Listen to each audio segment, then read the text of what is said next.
I'm amazed at this Georgia law and the things they are saying are in it, which just, so much of it is just not true at all. But the voter ID thing has sort of amazed me, maybe even more than normal. How do you vote if you're in Georgia? If you're voting absentee, which again is no excuse, you don't need to come up with an excuse for it. You can just do it whenever you want. What form of identification do you need to have? Previous to this, they had signature matching, right? Which is obviously, if you've ever paid for anything with a credit card, a BS process, right? I don't even try to sign my name on most of the credit card receipts because it's just, you write a squiggly line. Mm-hmm. And they've never once said, hey, wait a minute, that doesn't look like your signature in the past. Sir. I mean, half the time your card is in a machine. They're not even looking at the back of it. Yeah. They have no idea. They don't care. Signature matching is a really, first of all, obviously you could have forgeries very easily. Secondly, like it's a time-consuming process. And third of all, it's not at all reliable. It's not reliable for a human eye to look at a couple of signatures. And even if you had handwriting experts, it wouldn't be particularly reliable.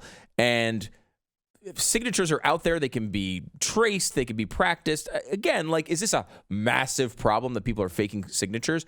No. However, on the other side of it, it's just a pain in the butt for the state. Mm-hmm. It's a lot of work, and it doesn't work well.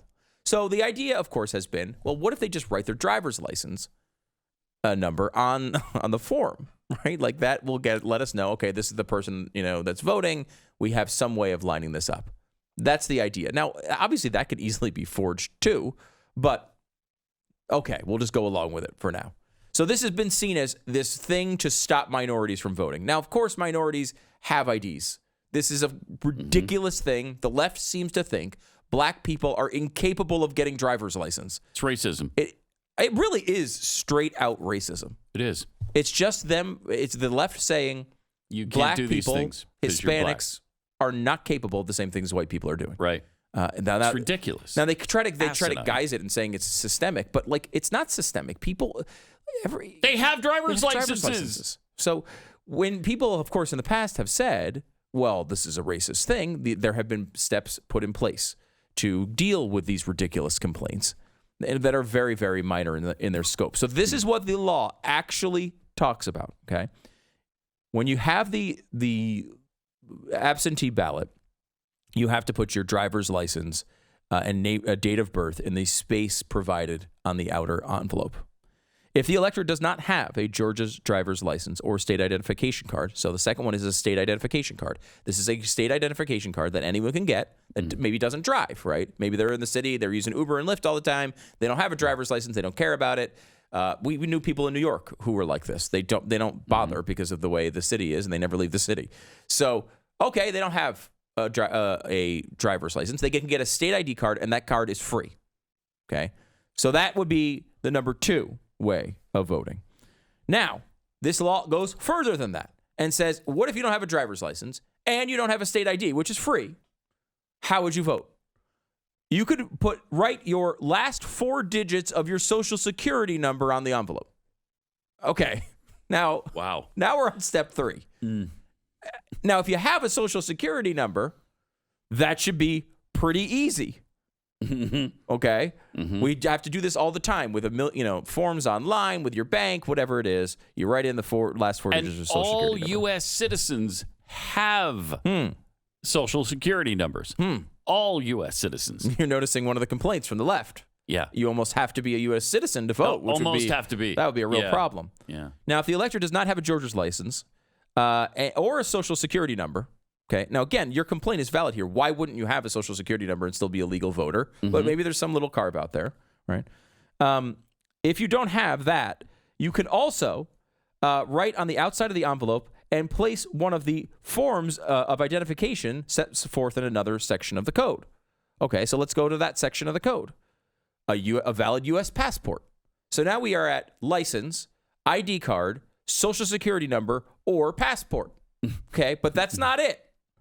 Also, you could have a valid employee identification card with a photo issued by any branch, department, agency, or entity of the U.S. government, this state, or any county, municipality, board, authority, or any other entity of the state. So if you have any connection to a government job, right, and you just have a regular, your government photo ID, now, of course, you could be illegal probably doing that, but you could vote with that in this. It would count as a valid identification. Can I use my Blockbuster video card? You can. How about my library card? If I don't have a Blockbuster card anymore, can I use my library card? Probably. Okay. People were like, oh, why did you just throw out that Blockbuster card? There's none left. I don't care. I'm keeping it. And now I know why. Now it comes in handy, right?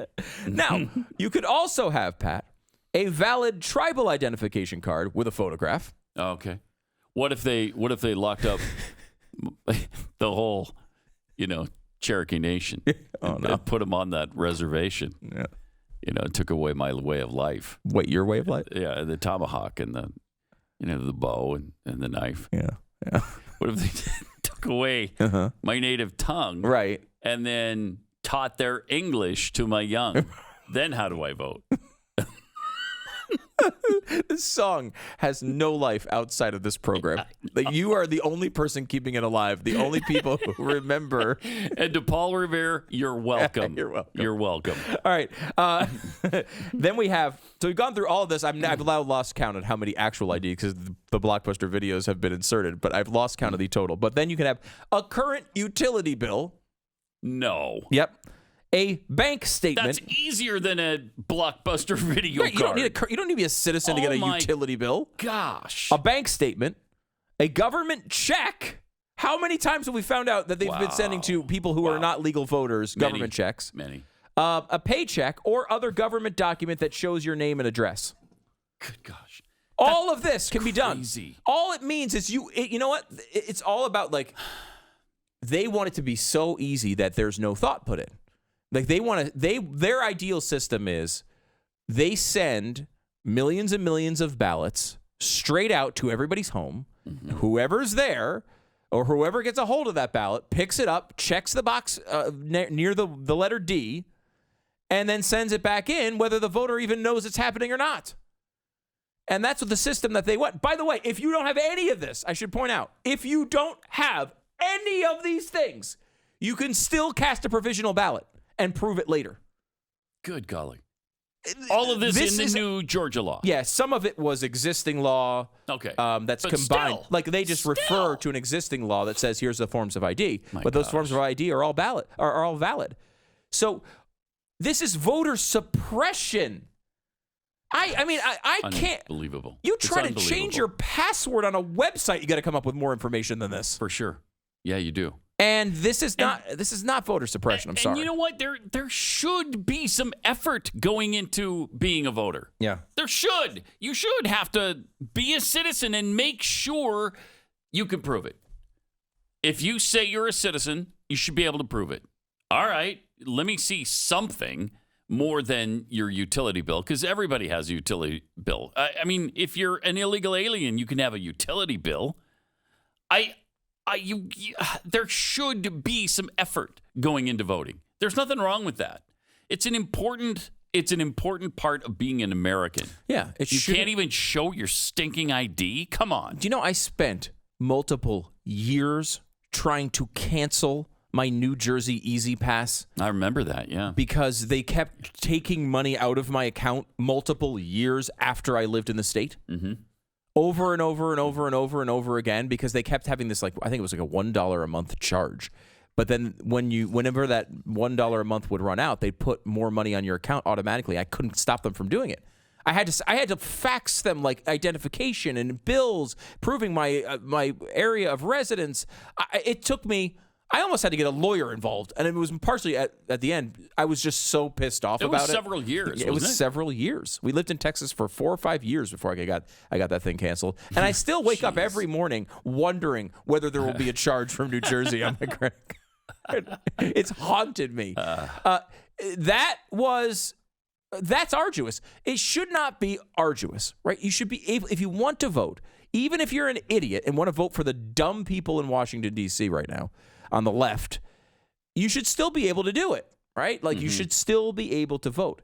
It shouldn't be ridiculous. It shouldn't be, you have to go through a million hurdles. But an you should ID is not ridiculous. Yeah. And how about it's and not. asking for the ballot is not ridiculous. No, it's not. Saying, you know what, I'm not going to make it to the polls this year. Can you mail me the ballot? Is not a ridiculous and especially thing to when ask. you don't even need to make an excuse. No. In New York, you do. In Georgia, you don't. You don't.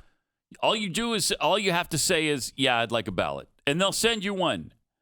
That's not difficult. No, it's not difficult at all. This is just a giant narrative to push through some of the biggest Democratic wish list items of the last century.